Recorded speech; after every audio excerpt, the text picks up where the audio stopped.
AITA for refusing to pay for my coworker's lunch after she accidentally ordered double? I never thought I'd be in a situation where I'd have to defend myself over something as simple as not paying for someone else's food, but here we are. I'm still frustrated and honestly a little confused about how this even turned into an issue. I work in a mid-sized office, and every now and then, a group of us orders takeout together. It's a casual thing, nothing official, just a way to make lunch easier and avoid dealing with separate transactions at pickup. Usually, one person volunteers to grab the food, and everyone Venmos them their share. It's worked fine in the past. No drama, no issues, until Sarah decided to get involved. That day, we decided to order from a small local restaurant a few blocks away. It's one of our go-to spots, and since it was a slow afternoon, I figured I'd be nice and offer to pick up the food. I didn't mind the walk, and I needed a break from staring at my screen anyway. Everyone placed their orders individually through the restaurant's app, and as always, we agreed that I would pay at pickup, and then they'd Venmo me back. Simple, right? Wrong. When I got to the restaurant, I checked the total, and my stomach dropped. It was way higher than I expected. Like, I was expecting something around $50 to $60 for the group. But instead, it was closer to $100. I figured maybe I miscalculated, so I pulled up the receipt. That's when I noticed something weird. Sarah had ordered 2 full meals. Not a small side, not an extra drink, 2 full entrees. At first, I thought it was just a mistake. Maybe she accidentally clicked the wrong button or double-tapped something. No big deal. I just checked with her. So, I texted her real quick. Hey, I think your order got entered twice. There are 2 meals under your name. Her response came almost immediately. Sarah, oops. Just grab both. I'll eat the extra later. Thanks. Okay. Now, at this point, I was standing at the counter, and the restaurant was pretty busy. The cashier was already looking at me, waiting for payment. I didn't want to hold up the line, so I sighed, figured I'd deal with it later, and paid for everything. That was mistake number 1. I walked back to the office, handed out everyone's food, and then went over to Sarah. I set down both of her meals and casually told her total, including the extra meal.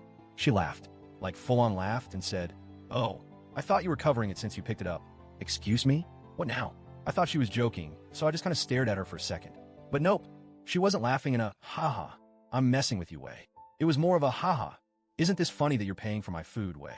So I stayed calm and said, "No, we all agreed to pay for our own food. I just picked it up." Sarah shrugged and said, "It's just a few bucks. Don't be weird about it." Now, don't get me wrong. I can afford to pay for someone else's lunch. If a friend forgot their wallet or was having a rough day, I'd cover them without a second thought. But this wasn't a misunderstanding. This wasn't an accident. This felt intentional. She knew she ordered extra food. She waited until I was at the restaurant before telling me. And then she tried to act like it was my responsibility just because I was the one who picked it up. I stood my ground and repeated, "You ordered it, so you need to pay for it." Her whole demeanor shifted. She went from laughing to annoyed in a split second. With a dramatic sigh, she pulled out her phone and Venmo'd me the money. No apology. No, thanks for picking it up. Just an eye roll and a sarcastic, "Wow, okay, whatever." But the real drama started after that. Apparently, Sarah went and told a few of our coworkers that I freaked out over a couple of bucks and embarrassed her by making her pay. Now, I didn't scream at her. I didn't make a scene. I just asked her to pay for the extra food she ordered. But somehow, the story had twisted into me being this stingy, unreasonable person who made a huge deal over nothing. One of my other coworkers, let's call her Lisa, even came up to me and said, "It wouldn't have been that big of a deal to just cover it." Excuse me? Since when am I responsible for feeding a grown adult? I asked Lisa, "Would you have paid for it if you were the one picking up?" She hesitated for a second and then said, "Well, I probably would have just to keep the peace." And that's when it clicked. Sarah does this on purpose. She counts on people being too uncomfortable to argue, so they just pay for her food to avoid making a scene. Well, not this time. A few days later, another co-worker, let's call her Emily, pulled me aside. "Emily, Sarah's done this before, right?" Turns out, Sarah has a history of accidentally ordering extra food and drinks, and then acting like someone else should pay. At a work happy hour, she ordered extra appetizers and conveniently forgot her wallet. During a coffee run, she added an extra pastry and then told the person picking up that they could just cover it. Last month, she joined another coworker's lunch order and then pretended she didn't know she had to pay them back. Emily told me that some people just let it slide because it wasn't worth the argument. Well, I guess I was the first person to actually call her out on it.